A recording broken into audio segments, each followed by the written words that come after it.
and welcome to Zonie Living, Business, Adventure, and Leadership. With the last 2 years being ruled largely by the novel coronavirus, many of us are wondering what 2022 will bring. Well, we've got some insight from one of Arizona's leading infectious disease scientists. Also, if you're wanting to avoid drama in the new year, we'll be talking with an executive coach about how to keep triggering events from escalating in the workplace. But first, joining me in the studio is Dr. Dave Inglethorpe, Director of TGen North's Infectious Disease Branch, the group that's been tracing and studying COVID-19 and its various strains since the beginning. Welcome, Dave. Hi, Bonnie. It's great to be here. Thank you so much for being with us, and I want to give our audience just a little bit of background information. Dr. Dave Inglethorpe was the epidemiologist for the state of Arizona and is a seasoned disease detective. And what I mean by that is that you trace and you study the genetic makeup of dangerous and infectious diseases, superbugs like tuberculosis, valley fever, MRSA, there's a whole string of them, anthrax, and so on. And so your life has been, I'm guessing, consumed by the novel coronavirus for 2 years now, almost 2 years. Yeah, you can definitely say that consumed is a good word. Tell me about the journey. I mean, when this first came out, it was terrifying. It was a mysterious disease we didn't know anything about, and people were catching it, and there were a lot of deaths. So tell me about where that put people like you, that it's your job to figure this out. Yeah, so I think that one way to think about this is that a lot of us in this field have been on the lookout for, the next big outbreak or the next pandemic, and not knowing what that would be, but having a few kind of key bugs in the back of our mind. Coronavirus is one of those because we remember SARS. Sure. So when we first heard about this new SARS-like virus coming out of China, we were thinking, wow, it's possible another SARS-like outbreak could happen. And that was a big deal. I work at TGen, the Translational Genomics Research Institute, where we have this ability to jump in and start developing new, very advanced diagnostic tests right away. And we did, just in case, back in January of 2020, so right at the outset. And lo and behold, this thing kind of spun out of control. We were able to have a test ready, available, and to be able to respond. One of the great things of having this pandemic happening in this day and age is that we can use next generation tools and technology and science that we didn't have even 5-10 years ago. And that's available to us right now. And everything was on warp speed. So now we have so many more tools to work with. So what we've learned from your research is that viruses like the coronavirus, they mutate and they evolve. And so COVID-19 is doing what we would expect it to do. So now we've got the new variant. Tell us a little bit about that. It's particularly scary, I think, because some of the cases we're hearing about in Arizona is that there's no international travel involved. This is happening. The infection is occurring in people who have been vaccinated. So what do we know about this variant? Sure. Actually, let's just talk about variants for a second. And again, one of the great next generation technologies is this sequencing capability for genetic material. We look at RNA, DNA of infectious diseases. And so by studying the genomics of this virus from the very beginning, we've been watching it evolve and what's been happening and new mutations that might lead to new variants. Then we really started hearing about variants at the beginning of 2021, like the one that came out of the UK, and then the one out of South Africa, the original one out of South Africa, and others. And they would mutate to a way that they could transmit faster. Maybe not more serious disease, maybe start to evade some antibodies. All those things have been really important to watch. And we thought we had the winner of the survival of the fittest race with Delta. That thing transmits really fast, and it replaced all other strains around the globe. And then Omicron kind of pops up on Thanksgiving Day, essentially, is when we first heard about it. Very scary, right in the midst of the big travel season. And I'm hearing that it is catching up with how contagious Delta was. And it's almost like it doesn't matter anymore because COVID-19 was supposed to be very contagious. And then Delta was even more contagious. And then Omicron is even more, it sounds like. Yeah, we were looking at Delta as super contagious, right? Nothing else was going to pass it, and it replaced all the other ones. Omicron in South Africa and now in the UK and some other places is quickly outcompeting Delta to find that next susceptible person to infect. So it just transmits so much more readily. And it's probably because of a series of mutations that it did pick up in its genetic material. And so we're watching that closely to see, okay, what if, now that we have it in Arizona and other parts of the U.S., is it really going to replace Delta? And and just really kind of keep this pandemic going? Or are we building up enough immunity now to really help slow that down? And then we can maybe get towards that post-pandemic into that what we call an endemic phase with this particular virus. So that is the golden question. What do we do with this variant? Do we behave as carefully as we can? Does the booster seem to help? What do we do? If you were to look in your scientific crystal ball, is this something that we should be more worried about? Or is this just leveling out and going to be part of the human disease landscape for time? Yeah, we don't know for sure. We are learning day by day. We're getting new information. But there's a couple things about the virus and a couple things about the vaccine that we should know. This virus does seem to transmit a lot faster, but it doesn't seem to cause any more serious illness. In fact, there's growing evidence that it may be milder. The good news is that all the other coronaviruses that have become our human coronaviruses, the one that caused the common cold, that was the strategy. The evolutionary endpoint was to become really easily transmitted, but very mild. So most people just get a cold. We might be moving in that direction, which could be the silver lining, but kind of this whole dark cloud of Omicron. The other is the vaccines. These vaccines, again, one of the great technologies that came out during this pandemic, really give us this giant antibody boost and a good cellular response too to prevent serious illness. Those antibodies prevent you from getting that breakthrough infection, but they start to drop off over time. So that's why we have the boosters out. And we do think that the boosters will help get your antibodies back up to the same levels as they were when you got vaccinated and help protect you from either getting infected or getting any kind of a serious infection with Omicron. You know, there has been so much medical success, and we tend to lose sight of that when we're bombarded by fear and what we should do and how do we be safe when we travel and when we visit with friends, especially at this time of year. So what is the best advice you have for us to protect ourselves and also those who are most vulnerable? Well, number one, those that are most vulnerable are still the same ones that were most vulnerable. And this is our elderly, typically over 70, 75 years old.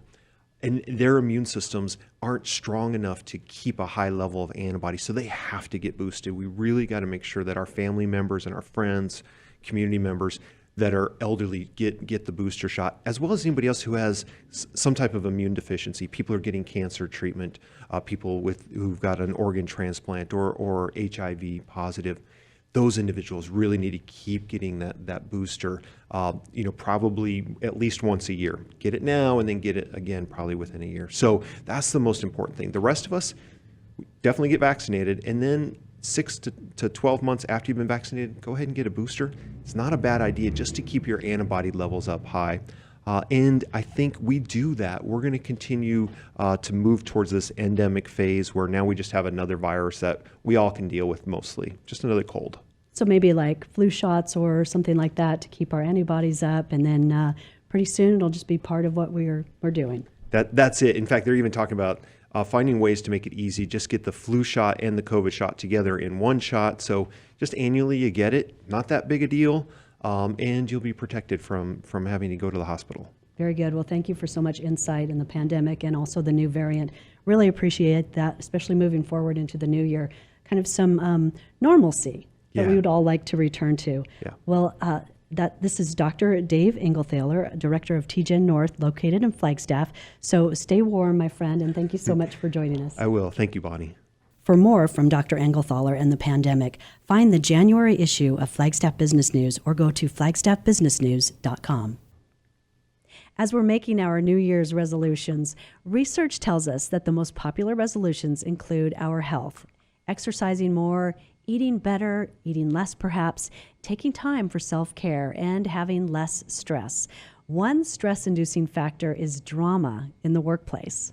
Joining me live from Telluride, Colorado, is executive coach and the author of The Kid and the King, Shashi Shah. Shashi, welcome. So great to have you here. Hi, Bonnie. It's so great to be here. What an awesome time to be out here. So we know that unhappy, stressed out, discouraged employees result in less creativity, decreased productivity, and really can bring down the workplace environment. But you've got some great advice for us about how leaders can set themselves up for a drama-free 2022. Tell us a little bit about that. Well, look, at the end of the day, forget about, innovation, creativity. I mean, that's all the good corporate speak. And, that's what my clients would want to hear about from the company side. But I mean, it's just people at the end of the day. It's just you and I, we're parents, we're sons, we're daughters, we're cousins, we're grandkids, we're human beings on this planet. And, when I started looking in the world of business, and hitting business outcomes. And as I was doing my consulting work, I thought, the strategy isn't the hard part. It's the people that are really challenging. And what I learned about my own self is that I wasn't alone in the fact that, I was getting triggered. And when I got triggered, I became less and less effective in how I was able to accomplish or not accomplish what it is that I wanted, whether it was being heard about a certain idea, conveying a message that I wanted people to get some understanding and some acknowledgement. And I just found myself challenged. And over time and over the years, and through a lot of personal development work on my own and my own self-study, I discovered that, ultimately, if we can control our emotions and we can figure out how to manage our emotions, we can actually start to live better lives. And I figured, one of the lenses also that I had into the world was looking at my clients and some extraordinarily successful people, really bright people that were getting triggered by the same things, getting upset and, raging and getting frustrated about whatever it might be. And I think to myself, like, wow, you live this incredible life. You're so bright, you're so talented, and you seem to be just upset all the time. So what's that about? So I started looking at that through the lens of why not then say that the person at the end of the day that gets least triggered is the happiest. And if we translate that into business, right, they're going to be more productive, just more pleasant to be around, right? Yeah, it makes life better for all of us. And you have some really great examples in your book, The Kid and the King. Of course, as an executive coach, you also have some steps that can help us remember how to go through this process. And I love the story you were telling me about how you came to this great acronym that, of course, helps us too. Yeah, absolutely. And it's great to be able to talk about the OCEAN acronym here in Telluride, Colorado. Oh, beautiful setting, by the way. Thank you for doing that just for us. Yeah, you're welcome. I figured it would be a nice day to do it outside. Gorgeous. So, OCEAN was a way, I've got to remember things, right? And that was the easiest way I could remember it. And it breaks down any situation into 5 key components. And so if you find yourself triggered, you find yourself in a place where you're just in an undesirable state, you want to break it down into these 5 questions. So the first letter of OCEAN is O. And the question is, well, what did you observe? And in that is the idea that what I'm observing, what we want to actually address is what were the facts. So think Dragnet, just the facts, man. Mm-hmm. And that story that you were referencing was, when I was teaching skiing when I was younger and, an accident happened. It was a horrific accident. And, when there's millions of dollars at stake for a ski area and you're a witness to something that happened and you're an employee of that ski area, well, they want to make sure you get that right. So in the legal context, you had to be very, very precise. And so the first draft of my, incident report was like littered with all kinds of colorful descriptions. And, he was going really fast. And like, how did you know he was going that fast? How did you know? How did you know? How did you know what actually happened? And so it came down to, I saw a man going and skiing down the hill and he hit a tree. Right. That was about all I could say. It takes a lot of discipline to cut out all the opinions and thoughts that you have based on your own experience and how somebody's dressed and how they're behaving. And and you already singled this guy out before the accident happened. So you already had some opinions about him. And then it takes a lot of discipline to cut all that out. And I think about, okay, you become a journalist, essentially. A good journalist would be just reporting the facts, right? That's right. Very good. Great example, right? So that is it. And, who knew that lesson when I was like 19 years old would be the lesson that carried me through all the way through life. And that is, okay, so what did I observe is O. And then the C in OCEAN is C, what did I conclude? And now here is the interesting piece of this. And this is where we bring in all of our preferences, all of our conditioning, all of our, if we grew up in a particular way, if we grew up in a particular area, if we grew up in there's a ton of factors that condition our experience to basically what we conclude about data that we observe. So right now, we can arguably say, I'm sitting here and it's below freezing right now, but I'm in the sunshine. If you just came in from Florida, you would probably have a puffy on right now. But the observable fact is it's 20 degrees outside right now. It's 20 degrees. Well, 20 degrees is 20 degrees. My conclusion that I've derived sitting out in the sun is I could take off my jacket, sit here and look at you. If you just came in from Florida, it would be freezing, right? So my conclusions are derived from my condition past. If we go to E, we then realize that from what I concluded, I then have an emotional reaction. So let's just take a practical example. I'm driving along on the highway and all of a sudden someone cuts me off. Now, if I concluded that that person was being disrespectful, they weren't, they were reckless or things like that, the emotional reaction inside of me would become rage. It would be frustration. It would be anger. Road rage is a real thing. Why? Sure. Because we conclude that that person wasn't going according to the rules. They were doing something that put them in danger. It scares us. So that's the emotional reaction that we get. The A in ocean stands for action. Well, what action did I take? What action did I take from that emotional place? Well, if I was driving along and someone cut me off and I concluded they were being reckless and they were being disrespectful to me, if I was a road rager, I would probably get really aggressive and maybe try to cut in front of him and try to play a little game with him and all of a sudden start taking on actions that were probably not connected to an outcome that I had for that day. So after we look at action, we then look at the net result. And so we ask ourselves like, well, did that action bring me closer to or farther away from my intended outcome? And here's where the rubber hits the road. What we find out again and again is that most people don't go through life with outcomes in mind. They don't wake up and have an outcome in mind. We wake up and we have expectations. The world should be a particular way. I have a particular point of view. And the moment we butt up against someone that may have a differing idea, we get frustrated, we get triggered, we conclude things based on our past experiences, we take actions that are not consistent with who we are, and then we're like, oh my God, I just did that. I mean, another great example is like with, in relationships, right? You know, if you say the words and you can feel them like coming up to, they're like, don't say it, don't, you just said it, you just, like, and you take an action that is going to just push you farther away. Well, again, it's like the king when you describe in your book, we've got the kid in charge and the kid is reacting and the kid is trying to protect us and the kid wants to jump right in. But the king feels like more the parent who comes in and says, let's think about the outcome we want. And that sort of stops us in our tracks. We don't think about how we want this to end or how we can impact the way that this can result. So yeah, that's a huge idea. And I also like what you talked about when you're talking in the book about when you're coaching someone or someone's behaving somehow and they don't know how to respond, that would be a positive, healthy response. You say, think about what your hero would do. And that hero could be a real person or it could be a fictitious character. So describe that a little bit. What's our go-to when we're stuck in that fight, flight, freeze mentality? Yeah. So think about it this way, and it's always really instructive. And it was for me when, imagine going into a situation where you're really triggered and you wish you would just kind of kept your cool or, you wish you didn't say that, or, you were up against someone bigger, stronger, whatever it might be, you were intimidated by them. The idea is to consider in the next situation, like, can you visualize, I'll always ask somebody, well, name a character that you respect, name a character that, embodies a sense of self-confidence and would navigate the world with some grace and ease. There's a Gabriel Macht plays this guy on Suits, and he's this big shot lawyer, very kind-hearted person, but you wouldn't want to be on the other side. But he knows how to stand his ground, protect himself.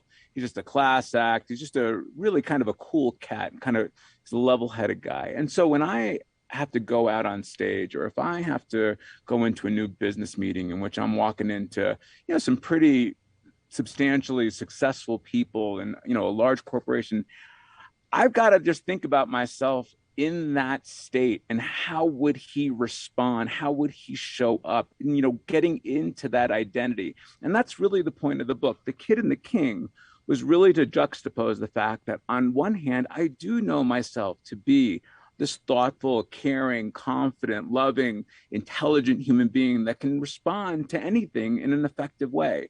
And I also know myself to be someone that can overreact, get very insecure, get completely emotional, lose my mind, all in the same person.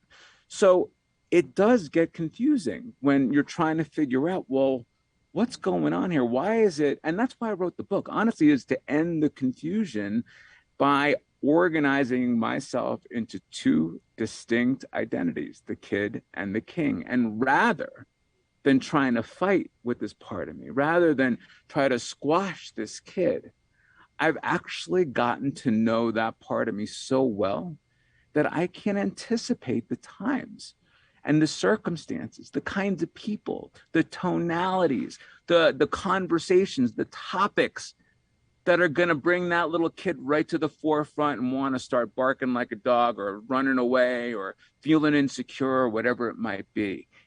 And that, I think, is the goal, is to just allow the space for part of that to come in, meet it where it is, look at it, and just kind of move on and just think about what that king would do. And you've told us, you give us some exercises where we can write down the things that our kid would do and the things that our king would do.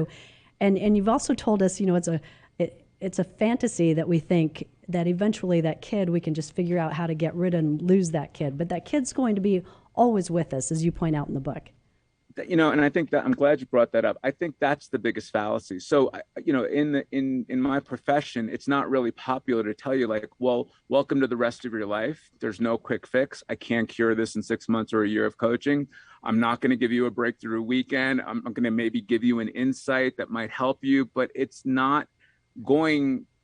I think the presumption, the sale that is made always is something's wrong with you. And if you just do this, you'll be fine. And the presumption of you'll be fine is you're never going to experience this. I think we want to believe that somehow the next time she says or he says, blah, blah, blah, I'm not going to react that way. And what do? We invariably react that way. We can hold our breath only so long. Right. Right. Or we'll procrastinate, or we'll eat that, fudge in the fridge, or, talk about our addictions and all of that stuff.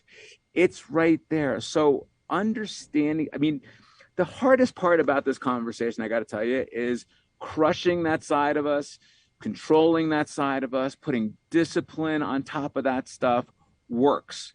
That's the thing. It does work. You can push that beach ball down underneath your butt and like you can pretend that there's no beach ball, but that thing will pop up invariably unless you take the air out of that ball. And the book's attempt is to really help you take some of that air out of the ball, so when it does show up again, it doesn't come flying out uncontrollably. It's just like, oh yeah, there it is again. Great visual. I love that. One of my takeaways too, when you talk about the Hindu god Ganesh, I'd never heard about the Hindu god Ganesh. This is an elephant-headed fellow. I looked him up, and he places obstacles in your way. So remind me why this is a good thing. Oh, God, right. So this is the other really interesting part. Like, all this information's out there. We have all this wisdom that's been there for years. And so Ganesh is, traditionally the remover of obstacles. So if I were to go to a wedding right now, I would give a Ganesh to the couple and, bless them and may no obstacles come in your way. But the truth is, when you give that to someone in their new business, when you give that to them in a wedding ceremony, what you're actually saying is he's not only the remover of obstacles, but he is the one that puts those obstacles in your in your way, so that you can transcend them. So what you're actually sending somebody is, may Ganesh send you all these obstacles, and may you rely upon his guidance to help you step over and learn and transcend from those moments. So it's not wishing someone an obstacle-free life, but the ability to meet the inevitable obstacles that Ganesh will put in front of you. And then you can invoke Ganesh, you can call Ganesh, be like, what do you need me to do, buddy? But that's the spirit of obstacles, is that we're there to meet them, to grow from them, and then go on to the next obstacle. And so that's really what the context of life is going from one to the next. And I guess in the context of this book is the question, can we do that more gracefully? Can we do that more elegantly? Can we do that without having it to be so dramatic and intense. In fact, in the book, I kind of make a joke and just say, like, in some ways, every single time you hit that wall, there's actually no logical reason why you shouldn't be able to go to the store, buy yourself a birthday cake, stick a candle in it, light it, and just wish yourself happy birthday because I'm about to grow and take it to the next level. It is truly that opportunity. And if you look at all the religious texts, all the philosophical texts, they all talk about this life and this journey in life as meeting one after another.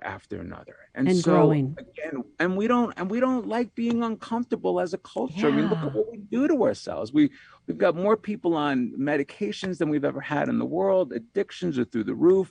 Internet, porn, whatever you want to call it, it's all out there, and it all wants to just distract us from being with ourselves. Well, being with ourselves, it's a great segue into you live and thrive in some of the most beautiful places in the Southwest and all over the world. I think we have a picture of you being on Mount Kilimanjaro. There you are, taking this enormous trek. And so I know that nature is very important to you, and you talk to nature and the value of nature and what you find there when you're dealing with people and trying to help people get grounded. So tell us a little bit about that. What does nature mean to you? I don't know if I've always been drawn to it. I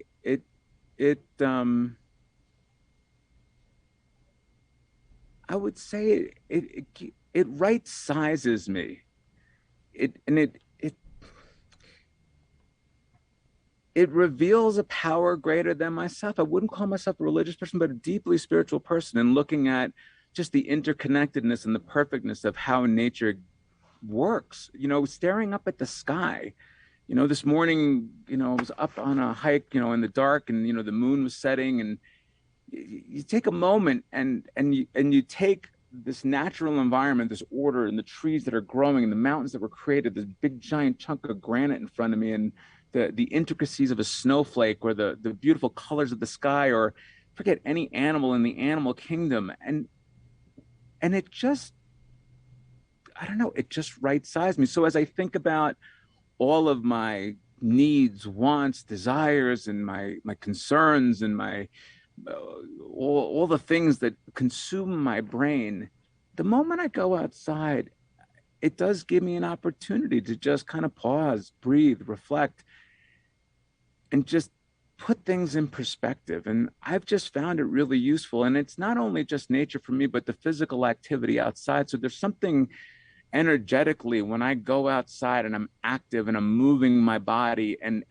letting my brain go through its machinations every single day, and all of it's like it's going through these lists and thoughts and fascinations and hallucinations about people being mad at me, and delusions of grandeur, and what all kinds of things that are going on.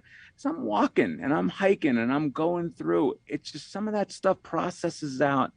And then you look around, you take a deep breath, and wow, somehow it just makes life a little bit more enjoyable. Yeah, sure. Absolutely. And helps set the reset button. And you've talked about nature, and we've been talking earlier about the miracles that are all around us. And nature provides a chance to remember that, a chance to experience that.